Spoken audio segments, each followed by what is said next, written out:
మీ మోకాల నొప్పులకు ఎటువంటి సర్జరీ లేకుండా ఎపియాన్ పెయిన్ క్లినిక్ అందిస్తున్న అత్యాధునిక చికిత్స. ట్రాన్స్జెండర్స్ అంటే చాలా మందికి చిన్న చూపు ఉంటుంది. ముఖ్యంగా వాళ్ళు చేసే పనులే దానికి కారణం. ఎక్కడ గత్యంతరం లేక అవకాశాలు లేక లాస్ట్కు ట్రాఫిక్ కూడళ్లలో భిక్షాటన చేయడము, ట్రైన్లలో బెగ్గింగ్కి వెళ్ళడము, ప్రాస్టిట్యూషన్ చేయడము తప్పనిసరి పరిస్థితుల్లో చేయాల్సి వస్తుంది. గవర్నమెంట్ జాబ్ రాకముందు మీరేం చేస్తుండేవారు? 2012లో నేను డిగ్రీ డిస్కంటిన్యూ అయ్యి వరంగల్కి వెళ్ళాను. ఒక 5 years వరంగల్లో ఉండి ట్రాన్స్ఫర్మేషన్ అన్నీ కంప్లీట్ చేసుకొని కమ్యూనిటీలో ట్రైన్లో బెగ్గింగ్కి వెళ్ళి గురువులతో ఉండి అన్నీ కంప్లీట్ అయిన తర్వాత చిన్న ప్రాబ్లం వచ్చేసి ఊరు వెళ్ళిపోయాను. సంజీవ్ కుమార్ మళ్ళీ ఒక అమ్మాయిగా మారుతున్నాడు అంటే అమ్మా నాన్నలు ఏమన్నారు? చాలా బాధపడ్డారు. మెల్లమెల్లగా వాళ్ళు డైజెషన్ చేసుకొని నేను మంచిగా ఉంటాను కాబట్టి మామూలుగా వాళ్ళలో కలుపుకున్నారు. మహిళా శిశు సంక్షేమ శాఖ మంత్రి సీతక్క గారికి మీటింగ్ జరిగింది కదా, ఏం చెప్పారు సీతక్క గారు? హైడ్రాలో కానీ రాచకొండ, సైబరాబాద్, వరంగల్, నిజామాబాద్, కరీంనగర్ లాంటి ట్రాఫిక్ జోన్లలో కూడా ట్రాఫిక్ అసిస్టెంట్గా మేము తీసుకోవడానికి రెడీ అని సిపి సార్ చెప్పారు, సీతక్క గారు కూడా చెప్పారు. అంకిత రాజ్ అనే అమ్మాయి ఇష్యూ చాలా సెన్సేషన్ మారింది. ఆమె ఒక ట్రాన్స్ విమెన్. నార్మల్గా ఉన్న రాజ్ కుమార్ అనే అబ్బాయి పెళ్లి చేసుకున్నాడు. ఆ తర్వాత మళ్ళీ వాళ్ళిద్దరు విడిపోయారు. ఎందుకు ఇలా జరుగుతున్నాయి? వాళ్ళకు నచ్చిన కంఫర్ట్ జోన్లో ఉంటేనే మమ్మల్ని యాక్సెప్ట్ చేస్తారు. వాళ్ళకి ఎదురీదితే. అందరికీ నమస్కారం, నేను Swarupa Potlapalli. Welcome to Suman TV. సమాజంలో ఎంతో వివక్షను ఎదుర్కొంటున్న ట్రాన్స్జెండర్స్కు సముచిత స్థానం కల్పించాలనే ఉద్దేశంతో తెలంగాణ ప్రభుత్వం వారిని ట్రాఫిక్ వాలంటీర్స్గా నియమించింది. ఒకప్పుడు అవమానాలు ఎదుర్కొన్న చోటే ఇప్పుడు ఆత్మవిశ్వాసంతో పనిచేస్తూ ఉన్నారు. ప్రస్తుతం నాతో పాటు ట్రాన్స్ విమెన్ ట్రాఫిక్ వాలంటీర్గా పనిచేస్తున్న ప్రేమ ఉన్నారు. ఆమెతో మాట్లాడి ఈ రోజు తన జర్నీ గురించి అనేక విషయాలు తెలుసుకుందాం. ప్రేమ ఓ వైపు చదువుకుంటున్నారు, ఇంకొక వైపు హైదరాబాద్లో ట్రాఫిక్ వాలంటీర్గా పనిచేస్తున్నారు. తన సొంత ఊళ్ళోనే వ్యవసాయం కూడా చేసుకుంటూ ఓ రైతుగా మంచి పేరు తెచ్చుకుంటున్నారు. హాయ్ ప్రేమ, నమస్తే. నమస్తే madam, good afternoon. Good afternoon. ఎలా ఉన్నారు? బాగున్నాను మేడం. జాబ్ ఎలా ఉంది? చదువుకుంటూ ఉద్యోగం చేసుకుంటూ లైఫ్లో బిజీగా ఉన్నాను. చదువుకుంటూ ఉద్యోగం చేసుకుంటూ లైఫ్లో బిజీగా ఉన్నారు. జర్నీ మంచిగా అనిపిస్తుందా? ఒకప్పుడు ఒక రకమైన జీవితాన్ని చూసారు, ఇప్పుడు ఇంకొక రకమైన జీవితం. ఇది ఒక డిఫరెంట్ లైఫ్ లాగా అయిపోయింది. ఎందుకంటే గవర్నమెంట్ హ్యాండ్ ఓవర్లు ఉంటూ మేము వర్క్ చేయడము, మాకు అందరూ రెస్పెక్ట్ ఇవ్వడం వల్ల మాకు ఇంకా ధైర్యం ఎక్కువై ఇంకా చేయాలన్న ఇంట్రెస్ట్ ఎక్కువ వచ్చేసింది. ఇంకా బెటర్ లైఫ్ కావాలని కోరుకుంటున్నాను. డ్యూటీ టైమింగ్స్ ఎలా ఉంటాయి? మార్నింగ్ 7 to 2 వరకు ఉంటుంది. ఆఫ్టర్నూన్ ఫ్రీగా ఉంటాం కాబట్టి చదువుకుంటూ పర్సనల్ లైఫ్లో కొంచెం బిజీగా ఉంటాం. హైదరాబాద్ ట్రాఫిక్ ఓ రేంజ్లో ఉంటుంది. నార్మల్గా మేల్ పోలీసులే కొంచెం ఇబ్బంది పడుతూ ఉంటారు. అలాంటిది మీకు ఎలా అనిపిస్తుంది? మాది హైదరాబాద్ సిటీ పోలీస్లో మలక్పేట ట్రాఫిక్. మా ఎస్ఐలు, సిఐలు, మా కొలీగ్స్ అయిన మేల్స్, ఫీమేల్స్ అందరూ మాకు ట్రాన్స్జెండర్ అయినప్పటికీ డిస్క్రిమినేట్ చేయకుండా ఈక్వాలిటీ చూపెడుతూ మామూలుగా నార్మల్గా ఉంటారు. డ్యూటీ ఏంటంటే కొంచెం ఇబ్బంది అయినప్పటికీ చేస్తాం, ఎందుకంటే ఒక సర్వీస్ ఓరియంటెడ్ జాబ్ కాబట్టి చెయ్యాలి. ట్రాఫిక్ వాలంటీర్గా గవర్నమెంట్ జాబ్ రాకముందు మీరేం చేస్తుండేవారు? మామూలుగా 2012లో నేను డిగ్రీ డిస్కంటిన్యూ అయ్యి వరంగల్కి వెళ్ళాను. ఒక 5 years వరంగల్లో ఉండి ట్రాన్స్ఫర్మేషన్ అన్నీ కంప్లీట్ చేసుకొని కమ్యూనిటీలో ట్రైన్లో బెగ్గింగ్కి వెళ్ళి గురువులతో ఉండి అన్నీ కంప్లీట్ అయిన తర్వాత చిన్న ప్రాబ్లం వచ్చేసి ఊరు వెళ్ళిపోయాను. 2015 నుంచి బిఫోర్ జాబ్ వరకు, జాబ్ జాయినింగ్ వరకు ఇంటికాడ ఉండి వ్యవసాయం చేసుకున్నాను. పేరెంట్స్తో ఉండి ఊర్లో ఒక మధ్యతరగతి ఆడపిల్లలాగా ఉండి వ్యవసాయం చేసుకున్నాను. అలాగే భవిష్యత్తులో మంచి అవకాశాలు ఉండే ఛాన్స్ అన్న ఉద్దేశంతో అంబేద్కర్ ఓపెన్ యూనివర్సిటీలో డిగ్రీ BAలో జాయిన్ అయ్యి ఫైనల్ ఇయర్లో ఉండగా నాకు ఈ జాబ్ వచ్చింది. గవర్నమెంట్ ఇలాగా కొంతమంది ట్రాన్స్జెండర్స్ని ట్రాఫిక్ వాలంటీర్స్గా తీసుకోవాలనుకుంటుంది అని తెలిసినప్పుడు మీరు ఈ జాబ్కి అప్లై చేయాలి అని ఎందుకు అనుకున్నారు? సెల్ఫ్ ఎంప్లాయ్మెంట్ ఉన్నప్పటికీ ప్రభుత్వము ట్రాన్స్జెండర్లకి దేశంలో ఎక్కడ లేని విధంగా తెలంగాణ రాష్ట్ర ప్రభుత్వము జడ్జిమెంట్ల ప్రకారం మాకు అవకాశం ఇచ్చినప్పుడు ఖచ్చితంగా మనం వినియోగించుకుంటే నెక్స్ట్ వాళ్ళకి బాగుంటుంది. అలాగే నాకు కూడా ఒక గవర్నమెంట్ జాబ్ చేసిన సాటిస్ఫాక్షన్ ఉంటుంది. నా గోల్ ఏంటంటే గ్రాడ్యుయేటర్గా ఉండడము, ఒక గవర్నమెంట్ జాబర్గా ఉండడము, దేవుడికి దగ్గరగా ఉండడము, ఒక గర్ల్ చైల్డ్ని అడాప్షన్ చేసుకోవడము, అలాగే పెళ్లి చేసుకుని హ్యాపీగా ఉండడము. ఇట్లాంటి గోల్స్ పెట్టుకున్న నాకు ఇంకా డిగ్రీ ఫైనల్ ఇయర్లో ఉండగా ప్రభుత్వం ఇట్లాంటి అవకాశం ఇవ్వడం వల్ల ఖచ్చితంగా వినియోగించుకోవాలని సడన్గా అప్లై చేయడము, ఆ తెల్లారే జాయినింగ్ అవ్వడము, ఈవెంట్స్ పెట్టడము, తర్వాత జాయిన్ అయ్యి సెలెక్ట్ అయ్యి 6 నెలలు గడిచిపోయి ప్రజెంట్ హ్యాపీగా ఉంటున్నాను. ట్రాన్స్జెండర్స్ అంటే చాలా మందికి చిన్న చూపు ఉంటుంది. ముఖ్యంగా వాళ్ళు చేసే పనులే దానికి కారణం. మీరు కూడా చూసుంటారు కదా, ట్రాఫిక్ సిగ్నల్స్ దగ్గర చాలా మంది బెగ్గింగ్ చేస్తూ కనిపిస్తూ ఉంటారు. వాహనదారులను కావచ్చు, జనాల్ని కూడా ఇబ్బంది పెడుతూ ఉంటారు. ఇది సరిగ్గా అనిపిస్తుందా? అలా కొంతమంది చేస్తుంటే మీకేమనిపిస్తుంటుంది? అది తప్పు అని తెలిసినప్పటికీ మేము పేరెంట్స్‌ని కాదనుకోని వాళ్ళు యాక్సెప్ట్ చేయకుండా, మా ఇన్నర్ ఫీలింగ్ హార్మోన్ ఎఫెక్ట్ వల్ల మేము బయటికెళ్ళిపోవడం వల్ల, ఎక్కడ గత్యంతరం లేక, అవకాశాలు లేక లాస్ట్‌కు ట్రాఫిక్ కూడళ్లలో భిక్షాటన చేయడము, ట్రైన్‌లలో బెగ్గింగ్‌కెళ్ళడము, ప్రాస్టిట్యూషన్ చేయడము, పెళ్ళిళ్ళలో వెళ్లి కట్న కానుకలు తీసుకోవడం ఇట్లా జరుగుద్ది. అది తప్పనిసరి పరిస్థితిలో చేయాల్సొస్తది. ఎవరు కావాలని స్వయంగా రోడ్డు మీదకెక్కి పరువు తీసుకోవాలనుకోరు. పేరెంట్స్ అయినా, మేమైనా. అది గత్యంతరం లేని పరిస్థితుల్లో చేస్తారు. అది చేయడం తప్పే. కాకపోతే గతి లేక చేయాల్సొస్తది. ఎక్కువ మంది ఈ ట్రాన్స్‌జెండర్స్ అనేవాళ్ళు ట్రాఫిక్ సిగ్నల్స్ దగ్గరే కనిపిస్తూ ఉంటారు. బెగ్గింగ్ చేస్తూ ఉంటారు. వేరే వాళ్ళని ఇబ్బంది పెడుతూ ఉంటారు. అలాంటి చోటే ఇప్పుడు మేము మిమ్మల్ని కూడా చూస్తున్నాం. సగౌరవంగా మాకు కూడా అనిపిస్తోంది. ఫస్ట్ టైం ఈ ఖాకీ యూనిఫార్మ్ ఏసుకున్నప్పుడు ఏమనిపించింది మీకు? అందరూ రెగ్యులర్‌గా అదే బెగ్గింగ్ చేయడము, పెళ్ళిళ్ళకెళ్ళడము, ప్రాస్టిట్యూషన్ చేయడం అనే ట్రాన్స్‌జెండర్ వుమెన్స్‌కి ఇదే ఉంటది. మాతో పాటు ట్రాన్స్ మెన్స్‌కి గూడా గవర్నమెంట్ అవకాశాలిచ్చింది. దేశంలో ఎక్కడ లేని విధంగా తెలంగాణ రాష్ట్ర ప్రభుత్వము 38 మందికి అవకాశం ఇచ్చింది. అందరూ హ్యాపీగా జాబులు చేసుకుంటూ ప్రెజెంట్ ఉంటున్నారు. మాకు గూడా కొంచెం టఫ్ అనిపిచ్చింది అది. ఇది నిజంగా ఇస్తారా? ఓన్లీ ఇంటర్వ్యూ వరకే తీసుకుంటారా? ఏదోలే అప్లై అడుగుతున్నారు గాబట్టి చేద్దామన్న ప్రాసెస్‌లోకెళ్ళిపోయాం. మేము ఆల్రెడీ వ్యవసాయం చేస్తూనే అప్లై చేశాను. జాబ్ కన్ఫర్మ్ అయిన తర్వాత పొలం కౌలుకిచ్చేసొచ్చి నేనిక్కడ జాబ్ చేస్తున్నాను. ఫస్ట్ టైమ్ నాకు భయమేసింది. ఎందుకంటే మేము ట్రాన్స్‌జెండర్‌లాగా వుమెన్స్‌గా రోడ్ల మీద ఉన్నప్పుడు జనము అదే పోలీస్ డిపార్ట్‌మెంట్ వాళ్ళు మమ్మల్ని తరమడము, బెదిరియడము, ఆర్గ్యూ చేయడని అనే డిపార్ట్‌మెంటే మా గురించి ప్రత్యేకంగా మీటింగ్స్ కండక్ట్ చేసుకొని, వాళ్ళతో ఎట్లా బిహేవ్ చేయాలని హోంగార్డ్స్‌తో, కానిస్టేబుల్స్‌తో, ఎస్ఐస్‌తో మొత్తం సీపీ లెవెల్ నుంచి మీటింగ్స్ అయ్యి, మమ్మల్ని సెలక్షన్ చేసుకొని, ట్రైనింగ్ కంప్లీట్ చేసి, మమ్మల్ని ఎట్లా రిసీవ్ చేసుకోవాలి, ఎట్లా మాట్లాడాలి, వాళ్ళతో ఎట్లా బిహేవ్ చేసుకోవాలి, మేము వాళ్ళతో కొలాబరేట్ అవ్వడానికి ఎంత భయపడ్డామో, వాళ్ళు మాతో కొలాబరేట్ అవ్వడానికి అంత ప్రిపేర్ చేసింది గవర్నమెంట్. మాకు తెలియకుండా మా ఎనకాల పెద్ద ఒక నెట్వర్క్ నడిచింది. అది మేము తెలంగాణ ప్రభుత్వానికి దేశంలో ఎక్కడ లేని విధంగా మాకు అవకాశం ఇచ్చినందుకు థ్యాంక్ యూ చెప్పుకుంటున్నాము. అట్లాగే మాకు గూడా జాబొచ్చింది గాబట్టి, మా పేరెంట్స్ గానీ, మా ఊరోళ్ళు గానీ చాలా సంతోషపడ్డారు. ఫస్ట్ టైమ్ యూనిఫార్మ్ యేసుకొని మేమెళ్తుంటే మాకొక బాడీలో ఒక వైబ్రేషన్ ఒచ్చింది.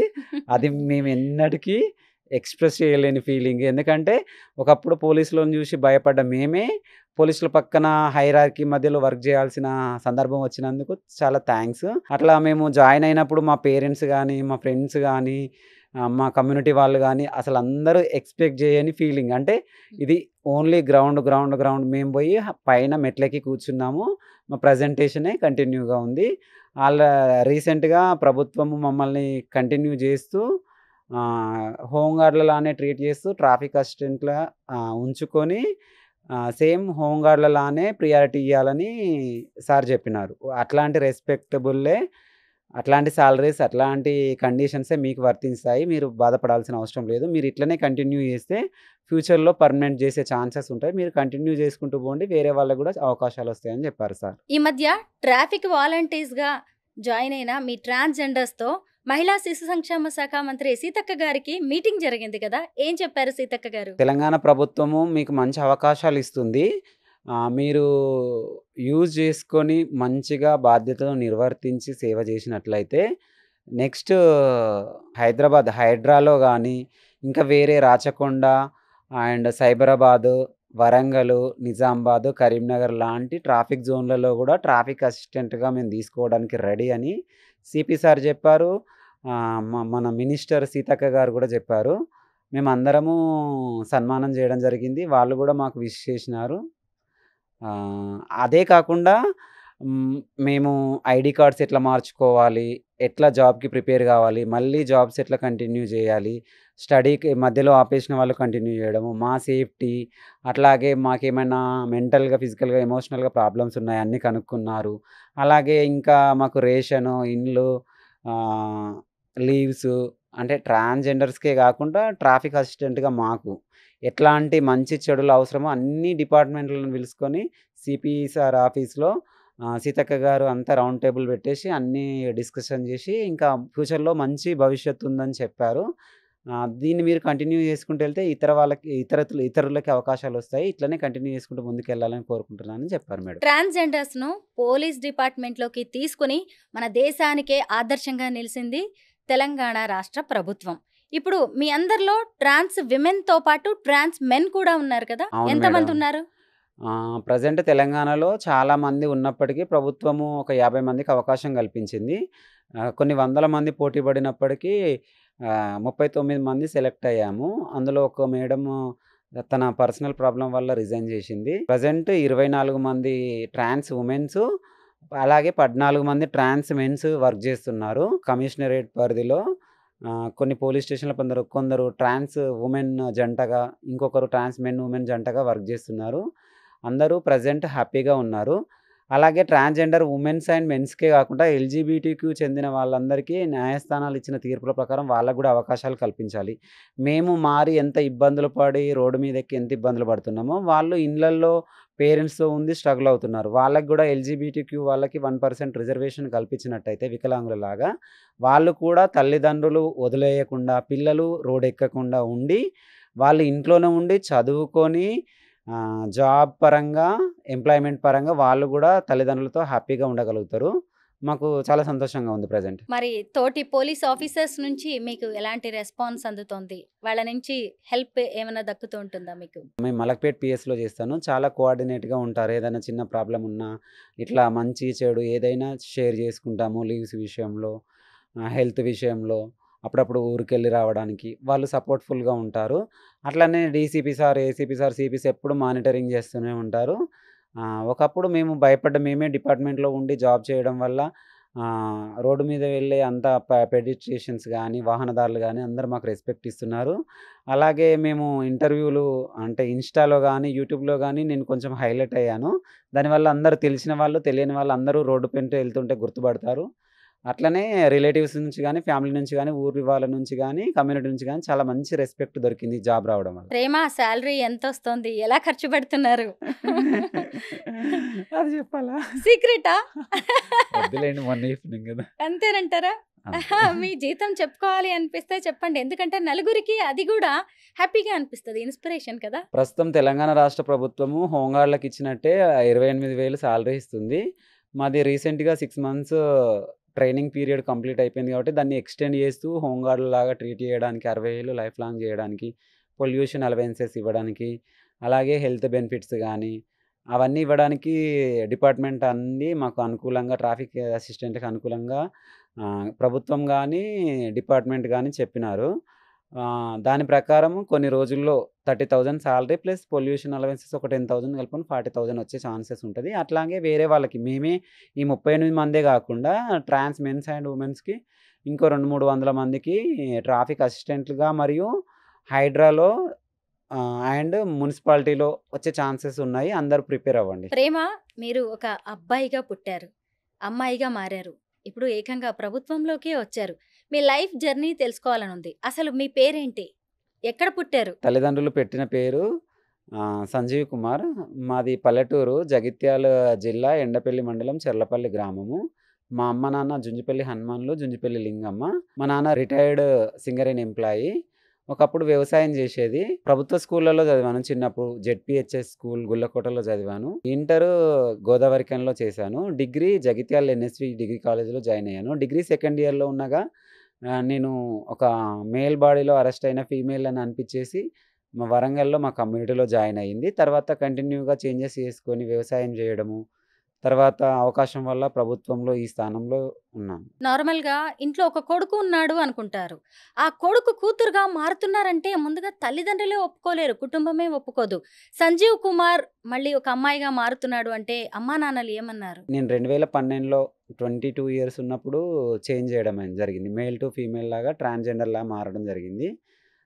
అప్పుడు తల్లిదండ్రులకు తెలియదు. నేను చెప్పకుండా వచ్చేసి డిగ్రీ సెకండ్ ఇయర్‌లో ఉండగా చెప్పకుండా వచ్చి వరంగల్‌లో చేంజ్ అయిన తర్వాత 1 ఇయర్‌కెళ్తే చాలా బాధపడ్డారు. మెల్లమెల్లగా వాళ్ళు డైజెషన్ చేసుకొని నేను మంచిగా ఉంటాను కాబట్టి అట్లా ఏదో జరిగింది జరిగిపోయింది. మనోడు మనోడే గదా అన్నట్టుగా ఇంగ నాకు ఆడపిల్లలాగా రెస్పెక్ట్ ఇస్తూ మామూలుగా వాళ్ళలో కలుపుకున్నారు. నార్మల్‌గా పేరెంట్స్ ఒప్పుకోకపోవడం వల్ల ఇలాంటి ట్రాన్స్‌జెండర్స్ అందరూ ఎక్కడికో వెళ్ళిపోయి కుటుంబానికి దూరంగా బతుకుతూ ఉంటారు.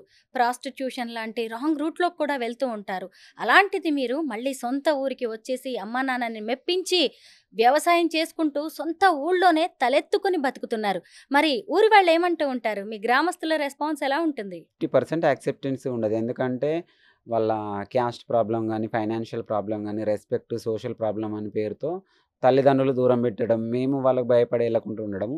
నేను ఒక అడుగు ముందుకేసి నా తల్లిదండ్రులే యాక్సెప్ట్ చేస్తారు, అర్థం చేసుకుంటారు అన్న ఉద్దేశ్యంతో ఎళ్ళడం జరిగింది. అలాగనే మెల్లమెల్లగా ఇంటి నుంచి వస్తుండడం, పోతుండడం వల్ల కొంచెం ఐడియా వచ్చేసి వాళ్ళు యాక్సెప్ట్ చేసి ప్రజెంట్ జరుగుతున్న సిట్యుయేషన్ తెలుసు కాబట్టి యాక్సెప్ట్ చేయడం జరిగింది. వాళ్ళు ఒప్పుకున్నందుకు వాళ్ళ మర్యాదకు తగ్గట్టుగా నేను గూడా ఒక ఆడపిల్లలా ఉండి కమ్యూనిటీలో ఉండి బ్యాలెన్స్ చేస్తూనే ఇంటికెళ్ళొచ్చేది. మళ్ళీ కమ్యూనిటీలో చిన్న ప్రాబ్లమ్ వచ్చిన తర్వాత ఈ ఊర్లోనే ఉండి ఒక ఆడపిల్లలాగా మా అమ్మ, నాన్న మధ్యనే ఇల్లు కట్టుకొని ఒక సొంత ఇంట్లో ఉండి నాకిచ్చిన పొలంలో నేను వ్యవసాయం చేసుకుంటూ ఆడపిల్లలాగా ఉన్నాను. మా ఊరు వాళ్ళు ఫస్ట్‌లో కొంచెం భయపడేది. అంటే అబ్బాయిలానే కనపడ్డాడు గదా! అమ్మాయిలా వస్తున్నాడు ఏంటి అన్నట్టుగా భయపడ్డారు. తర్వాత రోజులు గడిచిన కొద్దీ వాళ్ళు గూడా నా మనస్తత్వాన్ని, నా పద్ధతిని జూసి వాళ్ళు యాక్సెప్ట్ జేయడము. నేను అందరూ ట్రాన్స్‌జెండర్‌లలాగానే ఉండకుండా నేను ఒక ఆడపిల్లలాగా ఉండి పనులు జేసుకోవడం వల్ల నాకు మంచి మంచిగా మాట్లాడుతూ, రెస్పెక్ట్ ఇస్తూ వాళ్ళెంత నాకు ప్రియారిటీ ఇస్తారో నేను గూడా వాళ్ళకంత రెస్పెక్ట్ ఇచ్చుకుంటూ కోఆర్డినేషన్‌గా ఉండేది. మరి మీ ఫ్రెండ్స్ సంగతేంటి? ఒకప్పుడు 'సంజీవ్ కుమార్‌గా' ఉన్నప్పుడు అందరూ బాయ్స్‌తో తిరిగేవాళ్ళు గదా! ఫ్రెండ్స్ గూడా అబ్బాయిలే ఉంటారు.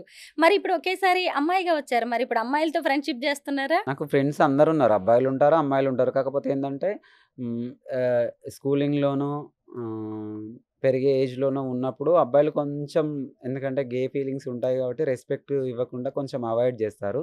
మేము ఆడపిల్లలతో మాట్లాడడం, ఇంట్లో వాళ్ళతో హ్యాపీగా ఉండడం, ఆడపిల్లలతో ఉండడం వల్ల వాళ్ళు పక్కన పెట్టేసేది. మేము గూడా నాకు గూడా ఇంత ఇంత చేంజెస్ అయిన తర్వాత గూడా ఎవ్వరు మాట్లాడకపోయేది.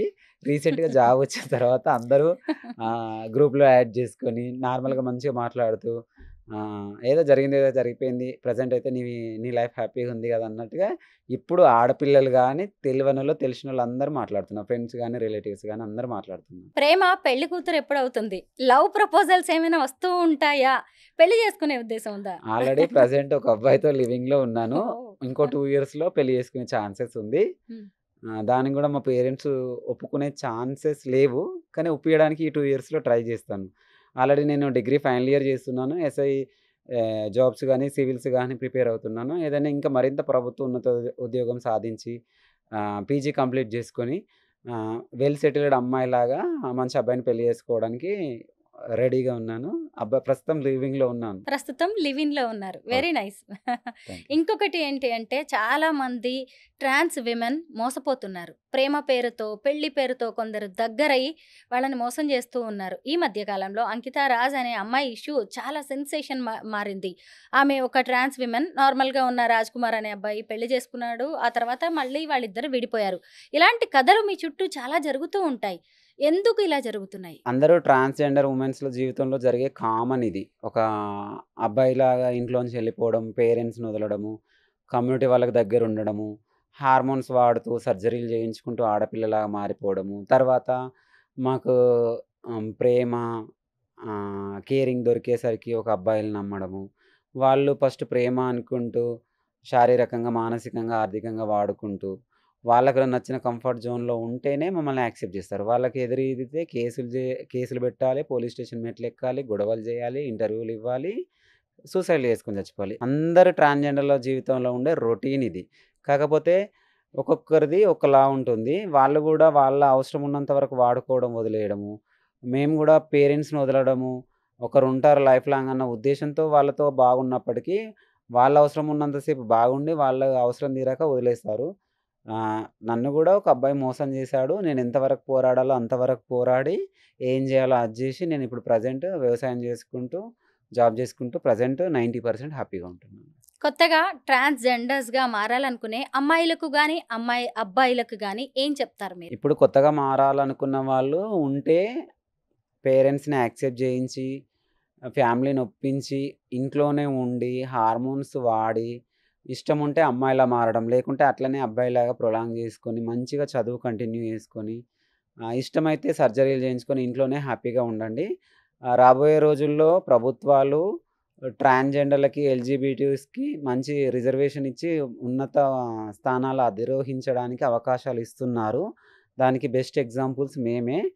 మీరు బయటికి రాకుండా, ఇబ్బంది పడకుండా, తల్లిదండ్రులకి ఇబ్బంది పెట్టకుండా వాళ్ళనే ఒప్పించి, అక్కడే పోరాడి, రోడెక్కి గెలిచే బదులు ఇంట్లోనే గెలిచి, అక్కడే నిరూపించుకొని మంచి ఉన్నత స్థానంలో ఉండాలని కోరుకుంటున్నాను. అలాంటి వారికి తల్లిదండ్రులు ఎలా సపోర్ట్‌గా ఉండాలి? పేరెంట్స్‌కి మీరేం చెప్తారు? తల్లిదండ్రులు అంటే మేము అబ్బాయిలా పుట్టినప్పటికీ, అమ్మాయిలు అమ్మాయిలా పుట్టినప్పటికీ, ఆ ఎల్‌జీబీటీక్యూలో lesbians, gays, transgenders, bisexuals, queers అందరూ ఉన్నారు. ఎవరు ఏమైనప్పటికీ వాళ్ళ ఫీలింగ్స్‌ని రెస్పెక్ట్ ఇచ్చి ఫ్యూచర్‌లో వాళ్ళని అర్థం చేసుకొని ఒప్పియాలి తప్ప, మమ్మల్ని బలవంత పెడితే మీరు ఇబ్బంది పడుతూ, మేము ఇబ్బంది పెడతాము. మేము రోడెక్కి సమాజాన్ని ఇబ్బంది పెట్టాల్సిన పరిస్థితొస్తది. ఇది గాకుండా ఉండాలంటే తల్లిదండ్రులకి ప్రభుత్వం కొంచెం గైడెన్స్ ఇవ్వాలి. అట్లనే తల్లిదండ్రులు గూడా ఇట్లా సమాజంలో సరౌండింగ్స్‌లో ఇట్లా జరుగుతుందని తెలుసుకొని, వాళ్ళ మెంటాలిటీస్, వాళ్ళ ఫ్యూచర్స్, వాళ్ళ గోల్స్ అన్నీ అర్థం చేసుకొని, మెల్లిమెల్లిగా డైజెషన్ చేసుకొని, మన పిల్లలు మన దగ్గరే ఉంచుకొని, వాళ్ళకి మంచి భవిష్యత్తు ఇవ్వాలి. మనమే భారంగా భావిస్తే రోడ్డెక్కి సమాజానికి భారం అయితారని భావించి, ఇంట్లోనే ఉంచుకోవాలని ప్రతి తల్లిదండ్రులని కోరుకుంటున్నాను.